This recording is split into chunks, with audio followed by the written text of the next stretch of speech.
inside this? It's some kind of beads. Magic. Magic beads. thermocol. Thermocol beads. Good evening, everyone. Good evening.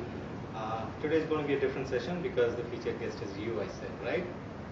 So what you're going to do is introduce yourself first. Let us get to know each other a little bit. Who wants to start? Izar. My name is Izar. I've been here now almost 3 years into my own business and still trying to figure out what am I doing. As he asked me right now, what do you do? So I don't know what I'm doing. So still, as Samir would say, work in progress. Still trying to discover what are the opportunities here and what can be done. So surviving through that. Okay, before you switch over, so every time we used to have a session where we used to ask, what is your name? And say one thing that you're passionate about. Okay, this is what we had been doing for quite some time. So I want to tweak it a little bit based on what he just said. So if you had $1 million and you didn't have to work one day in your life anymore, what is that one thing you would do? Share that with us. I would try to do something for people who don't have the luxuries which I have today. So be a part of maybe children back in the war-torn areas or old people somewhere who need the children are not around, be a part of their life. So that I get back all the happiness of doing it. I'm surely having all the money, so I don't need the money. So I would get the other aspect of happiness derived from that money. Super. Thank you. One round of applause. Yes, Alex. Hi, my name is Alexander. And if I had $1 million, half of it I would like to put it into a microfinance for women or doing something they are passionate about. And the other half, I would sort of want to spread financial literacy, which I feel that most people today lack in financial literacy in terms of where you invest for your retirement and various other things, and the various phobias which people have. So, having been on the receiving end of not being financially literate, trusting products and various other things, so I want to do something for others what I didn't have. And currently I work as a debt collector. Lovely. Hi, good evening everyone. Good evening. My name is Hannah and I'm a Toastmasters. That's how I know Samir. I came to know about Muslim workers through that. And my profession is a trainer. I work I'm a corporate trainer. And if I have 1 million, is it dirham or dollar? Doesn't matter. I said Okay. you don't have to work one day in your life anymore for money. All right. It's not about the money. Okay.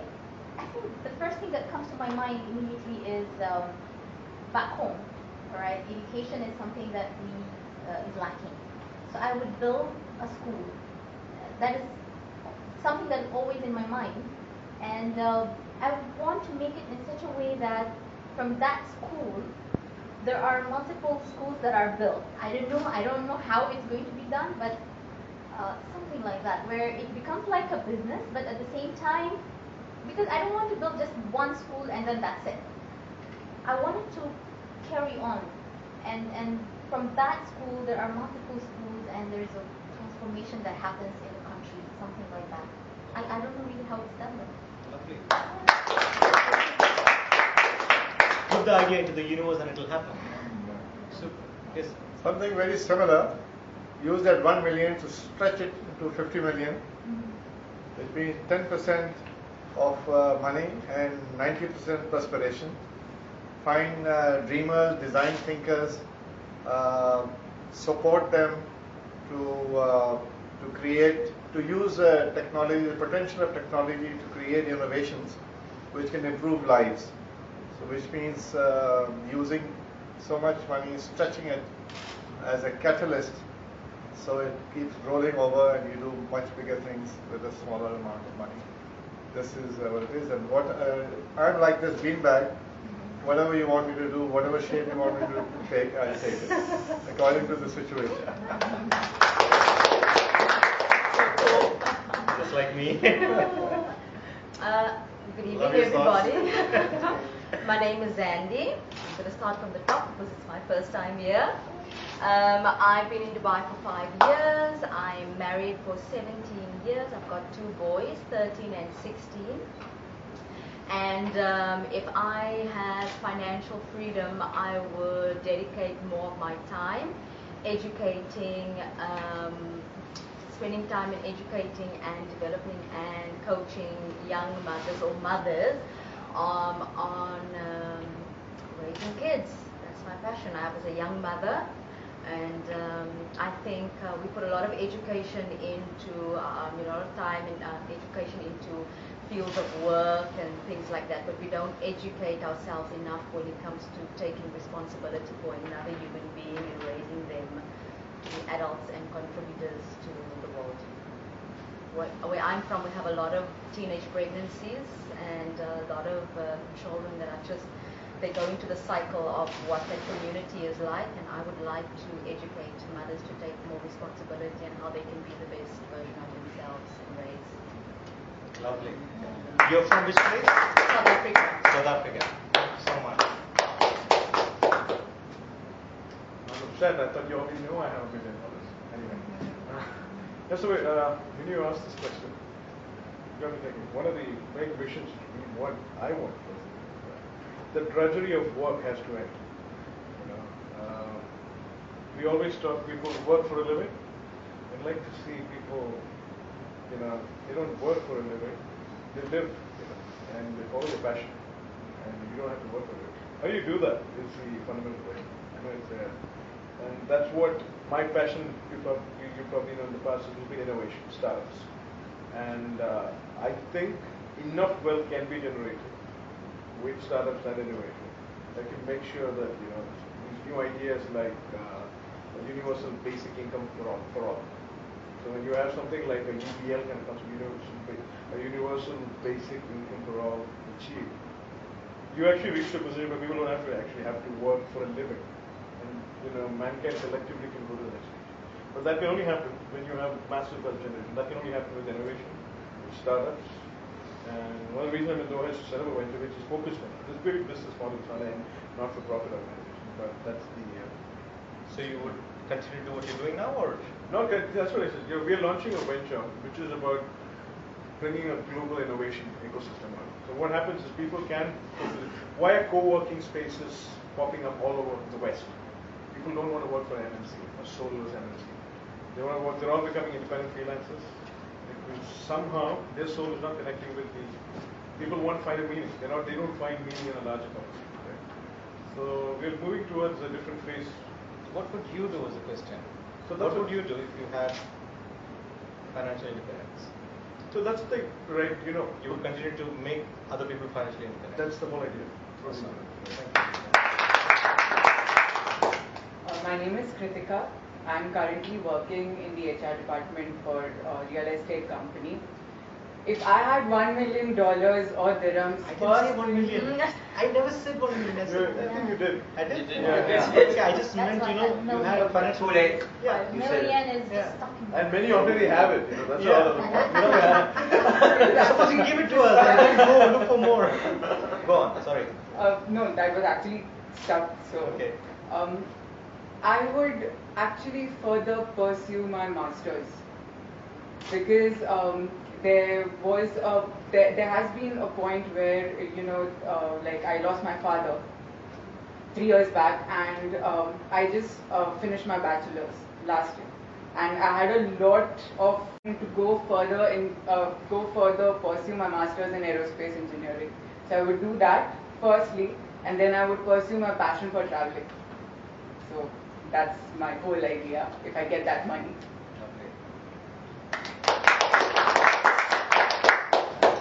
Yes, sir. Before I say, can someone explain what the hell is this? This one is taking a video of what you're doing for the entire session. What I say also. Not what you say, what you do. What I read. Yeah. I thought at the end of the session we all look at it and it will flash Make our and then we will memories, forget yeah. everything. And you forget everything. Yeah.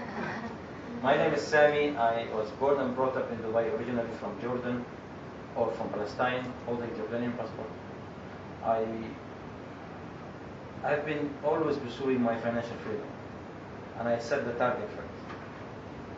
3 more years to come for that target, and I can see it happening.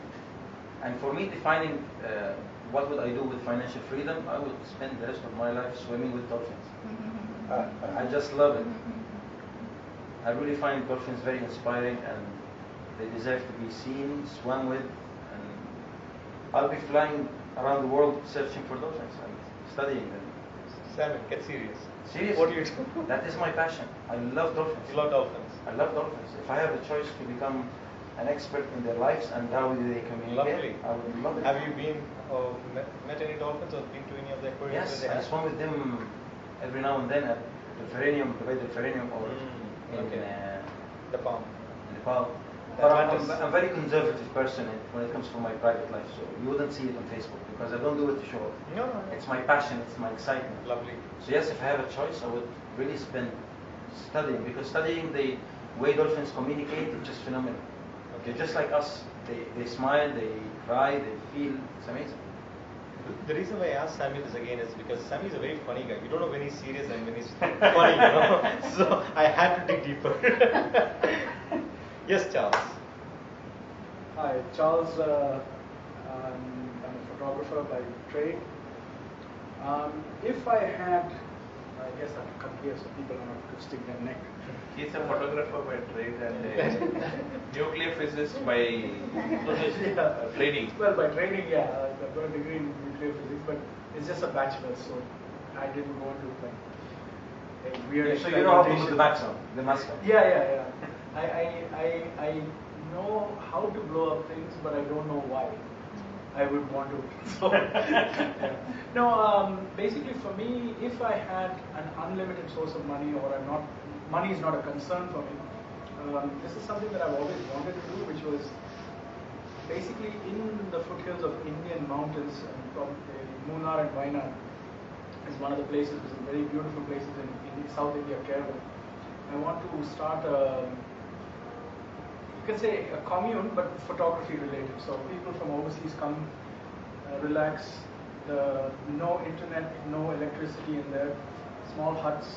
People come there, enjoy the evening and the place, and then we go for excursions out and make a living off of that, basically. But just bread and butter type. Like an artist retreat. So.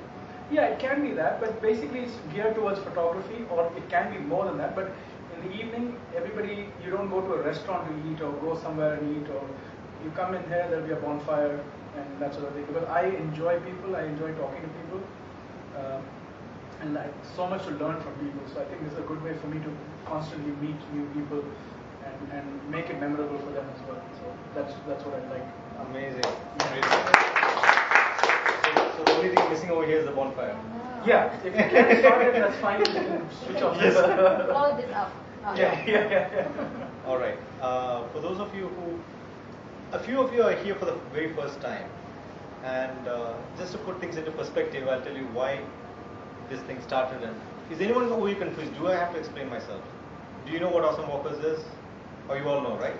How about your story? My story? Everybody's dreams, you have unlocked everybody's dreams. How about your dreams? My dream is I'm living my passion, day in, day out. I'm doing what I would love to do if I had financial freedom. I don't have it now, yet I have already started doing it. So there's nothing more that I would probably want to go out and do something. I'm living my dream right now. So I'm in that zone right now where I'm doing absolutely what I would love to do. Now, and he asked me, Samir, you're doing all this, are you making money? I said, I'm not, but it's okay, it's fine. Not everything that you do has to be for money, but if you can start doing the things that you love and you don't care about the money one day will follow, and I truly believe about this. Now, if you look at, when you answer these questions over here, when you asked, did any of you find a common thread? Did you find a common thread when people were talking about what they would love to do? Yeah. They're not doing what they want to do something else. That is one. They are not yet doing, but do you find any other thread? Alexander, you should be able to find that thread. It's about contributing. Service. serving, contributing for the society, community. Okay. Giving. I'll be honest. Give us name. Yes. But why? That makes them feel better. They feel But why? fulfilled. They feel Why that? Why that particular thing? That gives them joy, contentment. So you remember when you asked the other day, Joshua, how do you find your purpose in life? You said, Purpose look in back life. into your past. Past. And when you look at whatever you have said, it has been because of the low points in your life that you decided you want to take care of that particular thing and fix it. You've seen it happen to the people around you or somewhere, and you felt helpless at some point of time in your life. True. And you felt you want to contribute and make a difference. Right? You want to do something to fix that and make a change. Because that has so much moved you at some point of time in life, and you want to make a correction. A lot of times what happens is we do not identify sometimes what that is. What is the greatest pain that we have had. Now the idea for today's theme, where I said you are going to be the featured guest, came when I had a conversation with Alex. I could make out it. The moment it came, I said, okay. And I asked him, every week I ask him, do you have somebody to refer to? And he always comes up with somebody or something, And then the last time I asked him, he said, Samir, it looks like everybody around us has a story to say. Almost everybody has a story to share. Doesn't matter who. And I said, wow, that's inspirational. So what I'll do, I thought, is gather the people who come over here and then see whose story everybody wants to listen to. So we'll identify from here, from amongst us, 2 people. But for that, what you need to share with the group is what has been the biggest pain point in your life that has inspired you or shook you or taught you something. So you get it? Yep. Anything in your life that has been the biggest pain point that has shook you or changed you or transformed you or made you realize you want to do something. Give us a gist. Don't give us the whole thing. Throw a bait. See if the rest will catch it. And then we can go into. So it can be anything, your life experiences or anything that you feel this has been of so much turmoil, but my story, if somebody hears it, maybe they could take away something and escape the trauma of going through it again or help somebody else from it. I'd like to start. Go ahead. There are 2 things which have really made me think about it, made me feel helpless. One was I see a lot of women getting molested throughout my life. And I always would wonder, why doesn't somebody come and do something? And soon I realized that I could be one of those people. And over the years, I have probably helped stop maybe more than 1,000 women, girls being molested. In the process, got beaten up a few times, beaten back also quite a few times. And that led me to do something which was, you can make a difference. I am the first Red and White Bravery Award winner for Stop India. there. Stop there. Okay. How many of you want to hear more of this? How many of you want to hear more of his stories? Yeah. He's helped more than 1,000 people. Please put your hands together. Come on. Yes, yes. Yes. No, yeah. That's what I'm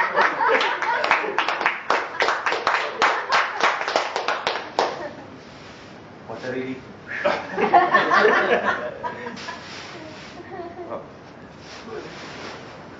Welcome, Alex, to Awesome Workers. Okay. I didn't know this was a format. I just said it. No, but you said you have helped more than 1,000 women. I didn't know that. Well, How do you do that, and how do you quantify that? Actually, I've lost count, and this is something which I started when I was in school. You started in school.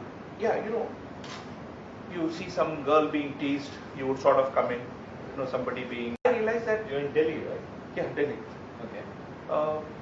Probably I think 78, approximately around 78. That's when I moved to Delhi from Bangalore. from Mysore. And there is this book which really inspired me. It's called How to Win Friends and Influence People, which I read when I was probably 7 years. I felt that I was not enough in many ways. And reading that book made me that, there are so much things that you can do, contribute, and I'm a great fan of Dale Carnegie. And what I felt is that, I knew that I meant for something really big, Today I achieved it being an awesome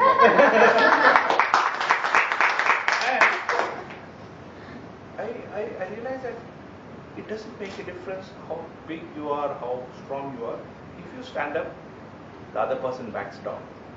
And I've seen a lot of girls going with their younger brothers who are probably 15 years younger than them, but that was still a way of protecting the girls. You said you moved to Delhi when you were 17 years old, or 1978? 78. So 1978. Okay. You're how old then? I don't remember how old I was in 8. Okay. But how was your life in Mysore and then moving to Delhi? What is it about your childhood that when you were in Delhi, you felt this is all wrong? But in Mysore, it was not prevalent at all, right? It was not part of the culture. I think in that particular culture there was not that much of eve teasing, or at least I didn't come across that. Delhi is very notorious, right? There are a lot of places which are more notorious than Delhi. However, what I found is there was this traditional north-south divide. South Indians are considered to be a lot more docile kind of a thing compared to North Indians. And I wanted to be this protector. My name has that, savior of people in some way. Alexander the Great was a conqueror. He was a conqueror. I admire him. Conquering could be different ways. It is probably a better way of defining. Today, multinationals run countries, conquer them with various kinds of things. Media moguls conquer the media space. So how did you quantify the 1,000 people, 1,000 women? That's what I said. I have been helping people it could be much more than that. So each time somebody is sort of teasing, I would stand up and say, what's your problem? Can't you leave them alone? And when they sort of see that I am not connected with that person, and then I still stand up and talk, they sort of back off. It's probably a girl is passing, or some of them are not willing to take a girl. Stand up for them. Yeah. And I had this thing that I wanted to be a super cop. I thought I'll be joining the police services. At the same time, I had the other side which said, I don't want to join a corrupt system. I would have been a police officer had I not seen a movie called Arda Satya. And that was way before. Sadashiv Amrapurkar comes in as his debut role of a villain. His debut. Pompuri is a police sub-inspector, and Smita Patil is there. And how the corrupt politician becomes the home minister, and various things happen. And that sort of said, there's no point in me being an IPS officer, which in hindsight I think was, if I was a police officer, I could have really made a positive difference wherever I was. I'm sure I would be transferred 1,000 times in my career, for sure. But still I would have made a difference. What this taught me throughout is, one, I always stand, whether it's a metro, even to this day, metro, buses, trains, wherever I see anyone sort of trying to touch a woman or a girl inappropriately, I come in. I come in with as a ton of bricks. Sometimes I have had to pay the price. I've had pickpockets put a dagger through a cloth and said, do you want to leave or shall I press it? And I would sort of leave. And I thought there are no special moments. Every moment we all can make a difference. There was this building which was on fire in Delhi, and you had the fire brigade, you had the police, you had everyone there. And they were not able to help. You had all tankers with empty tankers stuck up in between with the water back. Because we like watching. Those days there were no mobiles, but people still would love to see the tamasha, but not help. And I realized very young in life that I could take charge. I thrive in chaos. When the most experienced people freeze, I was able to. And I was able to command police and various other things when I was 20. You got the bravery award for this particular thing? Yes. Okay. And from the president of the... from the president, and also the very first red and white bravery award. They used to sort of was featured on AXN, on almost all the newspapers and magazines. 1987. Okay. 86 I passed out, and long story short, there were a lot of people, about 60-70 people were stuck on a building in the heart of Delhi, in Connaught Place. And there were a lot of stupid people giving them advice. You just come out, stand there, hold it.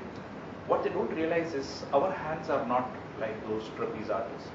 We are not able to even hold 10 kilos for 5 seconds, 10 seconds. And they were falling down and dying. And I've seen death at that close. And soon I realized that nothing was happening.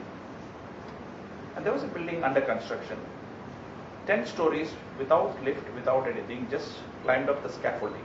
In certain moments,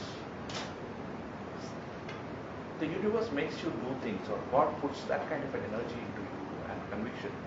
I'm scared of heights, really scared of heights.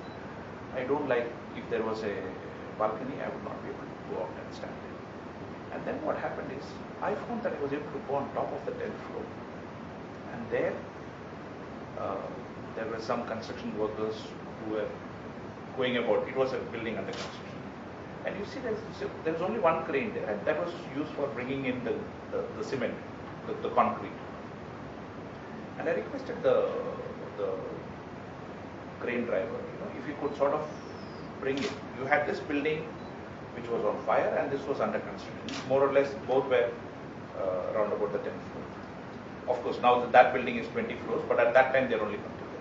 The crane driver was able to move, it was able to move it like this. So the bucket actually came in between. And there was one fireman who managed to get there, but he was not able to. The whole place was closed. You had helicopters coming in. They were not able to sort of do much of a thing. And then we said, why not connect this scaffolding? I am not an engineer. I am scared of height. I actually petrified when I sort of see. But that day things went. We were able to connect those scaffoldings together. In hindsight, it was very stupid. I was asking people to do things which... So you connected from this building to the next building? Yeah, and then we threw a rope into that side and they pulled it. Okay. And after that they kept on pulling. So this bucket, it's a bucket like smaller than the center of this. It's used for carrying concrete. That became the connector in between. Okay. And then we were able to throw a rope and they tied it on the other side. There was a trained fireman on the other side. And then we said, oh, come walk, it is easy, and honestly it was scary, really scary. And when the helicopters came, they started moving, because of that thrust. And then they realized they were complicating things. They took it off. One by one, more than 50 people, men and women, and some of them even pregnant women. I would hold them from the back side. And we had sort of formed a chain.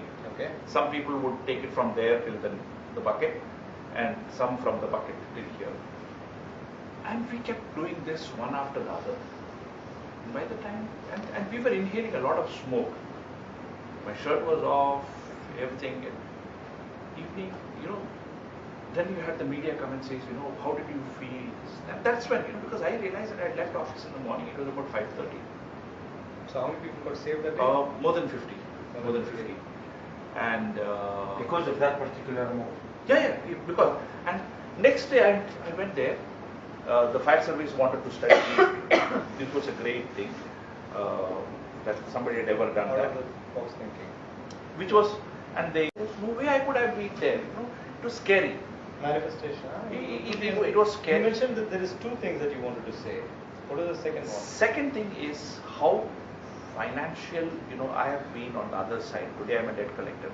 Earlier I was being collected from. And I've earned a lot of money, not being financially wise, understanding the power of compounding, seeing that even a very small money earned when you are young will multiply so much that it is unimaginable to understand. And that is something which I realized very recently. And I've lost a lot of money over the years in many insurance and various other kind of areas.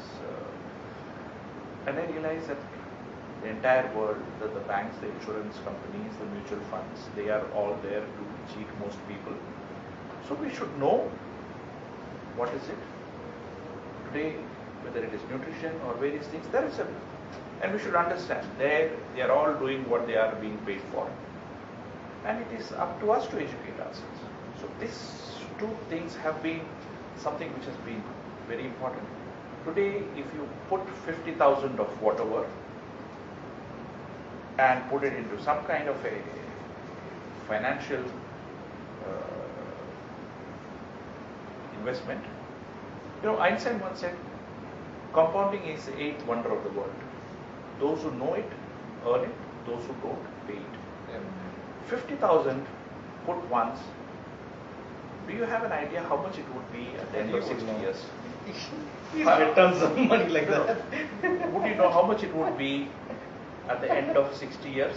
I don't know. I have invested something now. That's when I'm realizing, I have something that Because what I realized so, when you talk about pension planning and retirement planning, it puts off people. However, what happens is, the educating is very important. if today you put 50,000 in the name of a newborn child, and 60 years later, that figure would be unimaginable. It would be, I don't know, 7, 8, 9. Yeah, there is what they say about the chessboard, Yes, that is where that. The analogy, about the chessboard. And that's green if you put. That is which people are not understanding. Yeah. And there are so many financial products which so many companies fool us into believing, and we invest, and we realize that we've been taken for a ride. Thank you. Thank you.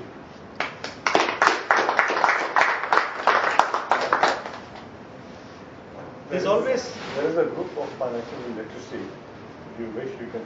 there's join a and person share. called K.V. Shamsuddin. Have you heard of him? I have heard of, he's a social worker, right? He's a social Yeah, worker. yeah. What he does is he goes around for free, does a lot of financial literacy. I have been wanting to.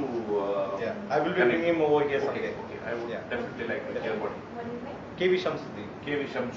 He's a personality who goes around and teaches, especially people in labor camps and other places where he goes to organizations and gives talks, so that he teaches people the importance of financial literacy.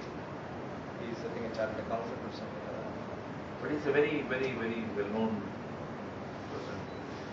Now, we just had a conversation over here, all right?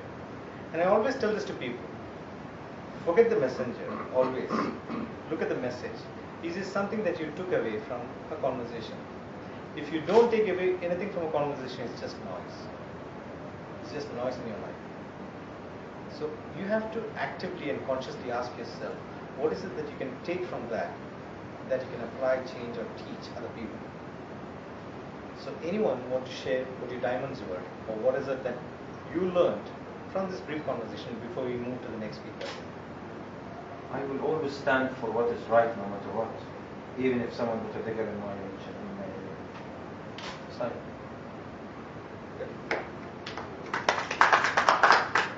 Anyone else want share? Yes. About The message. what he spoke, or What you felt or what you got from that message? um, From that. however difficult the situation is, whether it's the most detrimental situation of your life, just don't give up and stand for the right. Okay. That's what I've learned, because personally, I'm just adding a personal touch to that story. Okay. There has been a point in my life where I always used to stand up for the right, like no matter what people used to think, what they used to talk about me, I never used to care about those things. But there was a point where it backfired me at such a level that for me it was very difficult to get up. Would you like to share the story with us? Yes, I would. Please come. You managed to get up. You said you wouldn't get it. Yes. So Okay. what was the incident? This happened actually right after my dad passed away. There were a few problems, like many family problems, like how it happens in every household. But this thing, it really took a lot of confidence away from me. Like I was at a point where I felt completely directionless, but all that, it has just transformed me mentally as a person, and now it has helped me to bring out a platform where I could incorporate people to share their life stories and bring a positive change to them. That is my blog, Positivity Personified. You're saying everything that is a result, but you're not telling what actually happened. Share with us Yeah, what happened. actually that's quite a long story, so I'm just keeping it for the. But simple, Yeah. at least what is it that these people can take away from the story? So share with us any small anecdote or incident that could be learning for the rest. Okay. Now, what happened was. Only if you're comfortable. Yeah, of course. Okay. Right Not forcing you. after. Not putting you on a spot. No, I'm Okay. totally comfortable. Therefore, I just came in. Okay. Now, right after my dad's death, what happened was there was a point where people they behave in a different way before a person, and after that also when actually they pass away, you see a very different kind of attitude. Whether it's You're people, talking about as brothers and sisters, or you're talking about... I'm even talking about something related to my friends and. So your own support Yeah, system. own which means support your, system. Your own friends. My own support system. Your friends, Yeah. not relatives. No. Okay. They were behaving different because after your dad passed away. Yeah, because what happens is that what I realized that time was like, when actually the main person of your family, he's not there, people think that you're weak. Okay. Because now after his death, it's just 3 ladies in the family. It's me, my mom, and my sister. So somewhere that thought process is that now, it's not very easy for them to just walk through things. And I'm telling this because when I was studying, I was in a class of all male colleagues, all male classmates. Which class? In aerospace engineering, basically. Which class? Oh, you're an engineer. Yeah. Doing engineering. In Dubai. Yeah, in Dubai. Okay. From Amity University. Okay. And we were the first batch basically, so I was the only girl in class and I had all males surrounding me. And after that, and even like my professors and everyone, they were also, since they were also of the same age group, they used to gel a lot with the male colleagues. And somewhere I did feel a bit left out, but that was okay, that was fine. It was not a very big deal for me. But somewhat, after his death, what I figured out that, there were unnecessary misunderstandings cropping up. And then suddenly even there was this situation where I don't know, it was like taking advantage of... Can you give us a situation where there was a misunderstanding? Is there any situation that you can share with us? Yes. Actually, what happened was this was somewhere during the 6th semester, as such, and then what happened was like we all were okay with whatever it was. They were talking to me well, even I was talking to Your them classmates. well. Yeah, my classmates. And then what happened was we went on a trip, and suddenly I just see a change in their behavior. Even somewhat the professor was behaving quite different. The conversation was less. I was just left alone. I was wondering what happened actually. And then, I realized even for when our exams were coming forth, and I had to rush home early, and I asked my professor that, see, I have to go home early, so I won't be able to stay back. So I require to help. I require your help for the notes. And then he said, yeah, okay, fine. And then after that, I sent him messages, but he saw them. He didn't reply. And then he's blocked. I really did not know what was going on at that point of time. So what happened was, with a lot of difficulty, with less number of notes, I managed to pass my exam, of course. Then I just thought of mellowing down and not, not just making a huge hue and cry out of it. Because what happened was, before that instance, there were quite a few instances where the same thing was happening, and I was quite upfront in bringing out that, which sort of did not go well with them. I was quite open about bringing those things up. So that sort of just pulled them back, and probably they did not like that I was so upfront about bringing those things up. But I found it right that time. Whatever was happening, whatever wrong was happening in front of me, I just got that. I did not do anything by myself. Sure. So what kept you positive always? Positive, I just, because the whole situation, what I thought, I just felt that that was the right thing to do. Like, what? Standing up for the wrong thing. Like, if So how did you stand up for the wrong thing? They were isolating you, and they were not talking to you, and they were blocking your IDs, and they were not doing anything for you, right? Yeah. And because I'm just coming to that point, why it was happening. Now, as I said before that, there were quite a lot of instances, like, whenever there used to be some class test going on, or whatever, on a big level, not on a small level, quite a big level. If, of course, like, the professors, they used to give a time frame to complete every assignment, something like that. Now what happened was, they used to give the time frame, and when we used to ask for some kind of extension or something, of course it was denied. But and of course we used to submit it before the extension, or during the extension, or during the deadline as well. But these guys, they used to, my classmates basically, they used to just submit it after the deadline. And plus, like, I don't know, it was just taken in a very light manner. Whereas for me, it was said that, your marks will be cut, your result will be affected, all those things were said. So when I actually brought this up, it did not go well with them. yeah.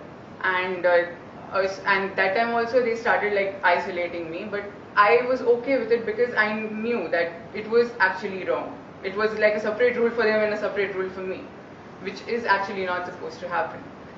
Then, after all these, after this class ID blocking and everything, whatever was happening, I just thought of not dragging it further, and probably, even though it's not my mistake, I did apologize to them, because at that time I was in a very dire situation.